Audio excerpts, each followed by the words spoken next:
So we talked about the reactivity of alcohols and determined that excuse me, alcohols are not very reactive. And so let's look at how we can make them reactive. We have a weak acid here, and so if we add a strong enough base to it, we can get it to react as an acid. And so we said if we add sodium hydroxide, that's not strong enough to completely deprotonate it, but sodium hydride is. Sodium hydride, a hydrogen with a minus charge, is a stronger base than an oxygen with a minus charge because it's a smaller atom and more electropositive, and so it can't handle that negative charge, and it's going to be more reactive. And so that will deprotonate, pull off the acidic hydrogen, and form the conjugate base of the alcohol. And so you can think about the reactivity of this. This is an oxygen with a minus charge. And so this is a strong base, and it is a good nucleophile. And one of the things, so this is an alcohol, and this is an alkoxide ion, the conjugate base of the alcohol. So an alkoxide is a good nucleophile, and it can react in an SN2 reaction if we react it with alkyl halide, something with a good leaving group, a halogen, electronegative atom, big atom, chlorine, bromine, iodine. Then we can make an ether. So we have our CH3O as a nucleophile coming in and kicking out the halogen, making an ether. And so obviously this would work for any alcohol. So we can deprotonate it, making the alkoxide, which is a good nucleophile, and have that react with an alkyl halide to form ether. And well, that's called Williamson ether synthesis. It's a standard way of making ethers, and you'll be looking at that for lab. That's going to be that's going to be the basis for your first research project in lab this semester.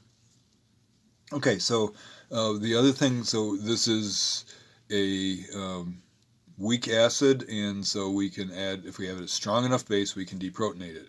It's a weak base, and if we add a strong enough acid, then we can protonate it. And if we protonate it, then we have the original alcohol that has an extra hydrogen on it and a positive charge, and suddenly we have a good leaving group.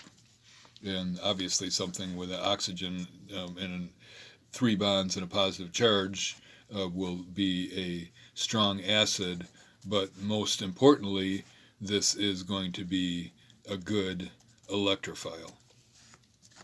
Because now it has, not only does it have an electronegative atom to stabilize the charge, but it has a positive charge. So when this leaves, it's not going to be hydroxide, it's going to be a neutral water molecule.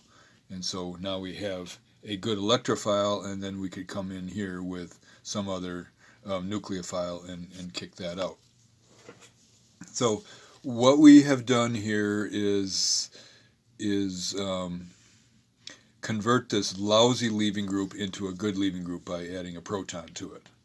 There are other ways to convert this lousy leaving group into good leaving group, and we will be looking at some of those as we're working through the reactions of alcohols. So the first reaction of an alcohol then works well for a tertiary alcohol. If we react that with HCl or HBr, either one of them, then our strong acid here is going to protonate the alcohol. And we have now a good leaving group. And because it is tertiary here, that leaving group can leave by itself, forming a tertiary carbocation. And you've seen this reaction already the first semester. We've kicked out the bromide, so we have our really good electrophile here, and then we have the bromide that got kicked out as a really good nucleophile, and that will add here, and we're doing a substitution reaction. Oops. Getting rid of the OH and replacing it with a Br or a Cl. And so this works for tertiary alcohols because it forms a stable carbocation. This is SN1, and it doesn't work for secondary alcohols, which can rearrange, or primaries or methyl groups. So this only works for tertiary alcohols, and a good way to make this into a good leaving group and kick it out. So it's forming a carbocation, and again, if it formed a secondary carbocation because it was a secondary group instead of a tertiary, then we'd have rearrangement. So this is not how you would add a halogen for a secondary or a primary. So let's look at how we would do that. And again, what we're going to have to do is convert this somehow into a good leaving group. And the reagent that we will use, and let's demonstrate this with a primary alcohol. The reagent that we're going to use to add a chlorine is thionyl chloride.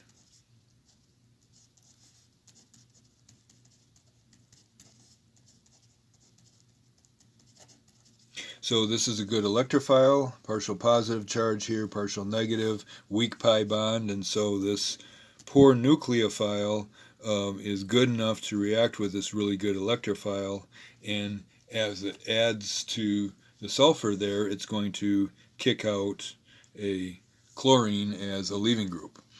And now this leaving group that used to be a poor leaving group now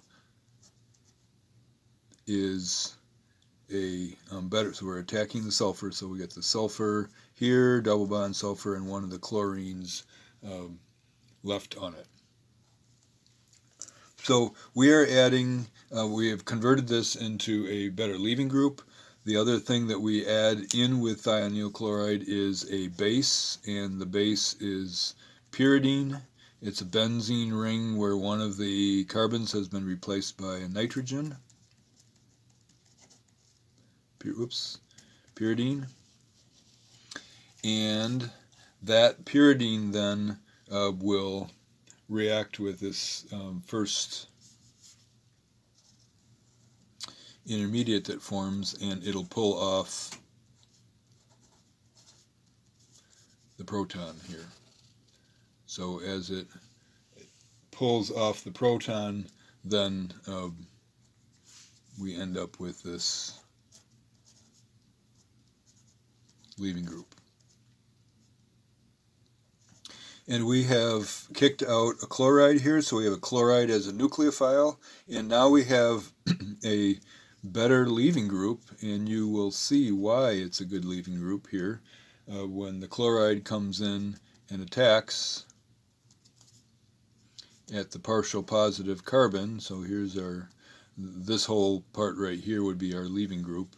And so we're coming in here, attacking there, breaking that bond, and breaking this bond. So we're bringing in electrons. We need to take out electrons, so we're taking these away from that carbon, dumping them in here, forming a double bond, which means there's too many bonds to sulfur, and we'll kick out the chloride there. So follow those arrows. If you want, go ahead and pause the video and follow those arrows and see what you end up with.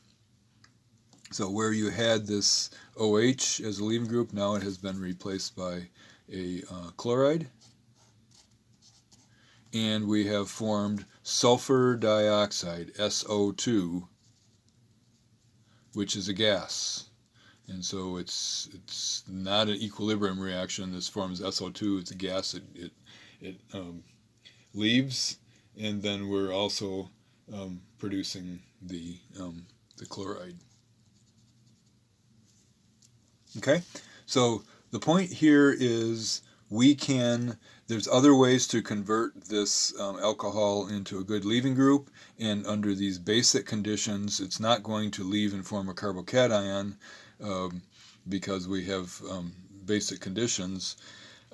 And it is a good leaving group because as it leaves, the leaving group breaks apart and forms the sulfur dioxide gas and the chloride ion.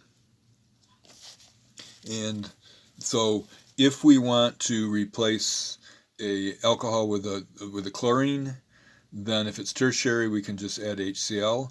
If it's primary, if it's methyl, or primary, or secondary, then you need to add the thionyl chloride and pyridine to convert it into a good leaving group. Okay, so we will continue on in the next video showing how to react a primary, secondary alcohol and replace that with a bromide. There's a different reagent.